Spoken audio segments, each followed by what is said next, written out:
I'm glad you're here. This is the headquarters of the Nightingales, cut into the mountainside by the first of our kind. We've come to seek the edge we need to defeat Mercer Frey. If you'll follow me, I'll try to explain on the way. This way, please.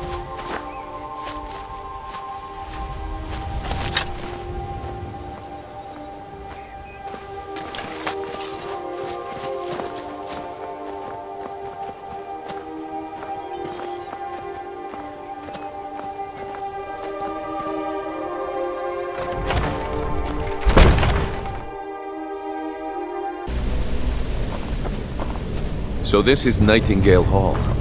I heard about this place when I joined the guild, but I never believed it existed. The assumption that the Nightingales were just a myth was seeded within the guild on purpose. It helped divert attention from our true nature. What's wrong, Brynjolf? I can almost hear your brow furrowing.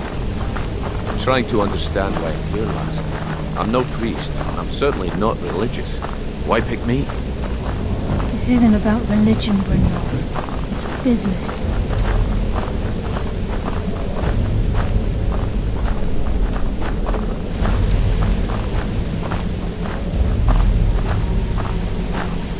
This is Nightingale Hall. You're the first of the uninitiated to set foot inside in over a century. Now, if you'll both proceed to the Armour to don your Nightingale armor, we can begin the oath. Wow. You appear hesitant to don your Nightingale This is armor. enough to make your head spin.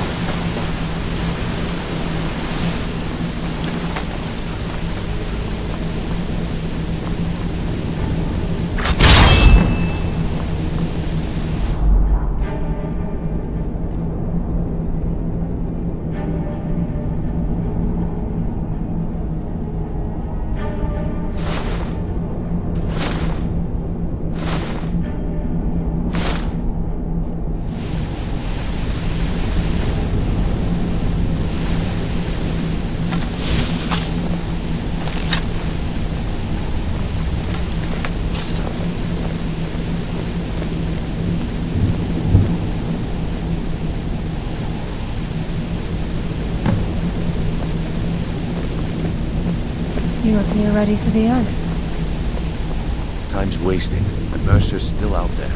Let's get this show on the road.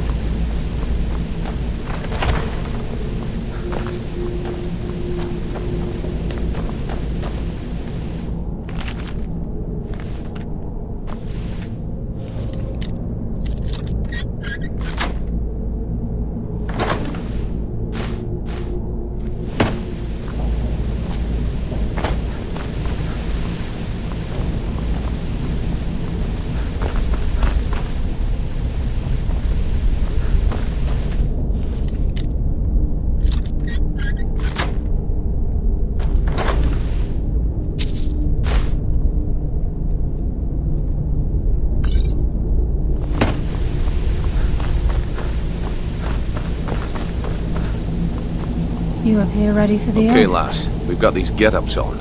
Now what? Beyond this gate is the first step in becoming a Nightingale. Whoa there, lass. I appreciate the armor, but becoming a Nightingale? That was never discussed. To hold any hope of defeating Mercer, we must have Nocturnal at our backs. If she's to accept you as one of her own, an arrangement must be struck. What sort of arrangement? I need to know the terms. The terms are quite simple, Brynjolf. Nocturnal will allow you to become a Nightingale and use your abilities for whatever you wish. And in return, both in life and in death, you must serve as a guardian of the Twilight Sepulchre. Aye, there's always a catch. But at this point, I suppose there isn't much to lose. If it means the end of Mercer Frey, you can count me in. What about you? Are you ready to transact the oath with Nocturnal? Good. After I open the gate, please stand on the western circle.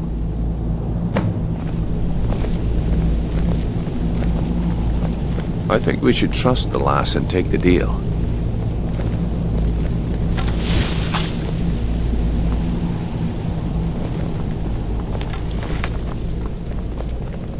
Time's wasting, and Mercer's still out there. Let's get this show on the road.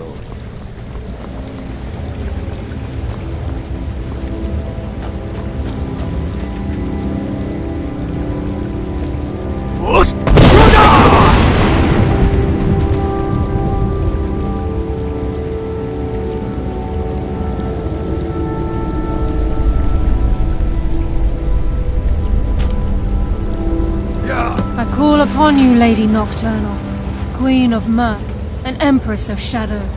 Hear my voice. Ah, Karliah. I was wondering when I'd hear from you again. Lose something, did we?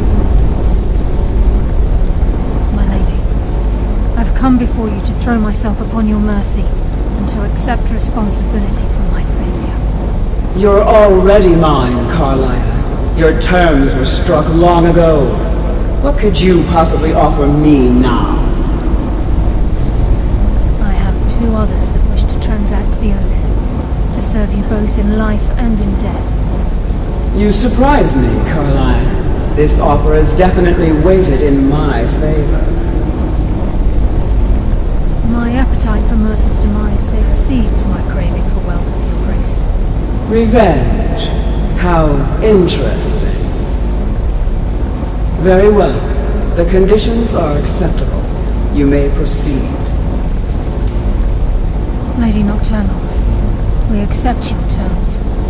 We dedicate ourselves to you as both your avengers and your sentinels. We will honor our agreement in this life and the next until your conditions have been met. Very well. I name your initiates Nightingale, and I restore your status to the same, Karliah. And in the future, I'd suggest you refrain from disappointing me again.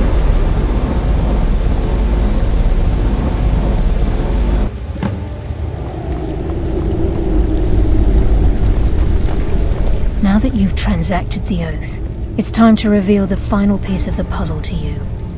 Mercer's true crime.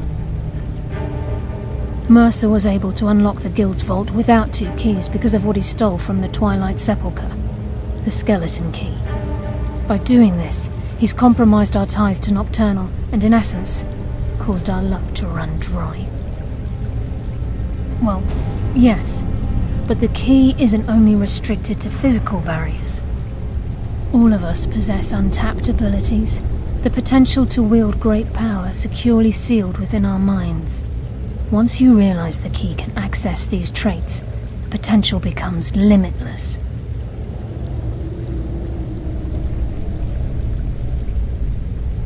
Good. Then you understand why this is about more than just Mercer's lust for power. If the key isn't returned to its lock in the Twilight Sepulchre, things will never be the same for the Guild. As time passed, our luck would diminish to the point of non-existence, and whether you know it or not, our uncanny luck defines our trade. Very true. In our line of work, it's quite rare we set out to return a stolen item to its rightful owner. Before we depart, Brynjolf has some business to discuss. I suggest you listen to him. Listen, lad. There's one last piece of business we need to settle before we go after Mercer. The leadership of the Guild. Karliah and I had a long discussion before you arrived here. Thanks to your efforts, Mercer's treachery has been exposed. After we deal with him, all that remains is restoring the Guild to its full strength. As a result, we both feel that you have the potential of replacing Mercer as leader of the Thieves Guild. I've been at this game a long time, my friend. A long time. I've stolen trinkets from nobles and framed priests for murder. I'm good at what I do, maybe even one of the best, but it's all I know. I've never been one to lead, never desired it, never cared for it, don't want it. Ha! Spoken like the leader of the Thieves Guild. Just don't lose yourself in the role, We have a bit of an errand to run before your coronation.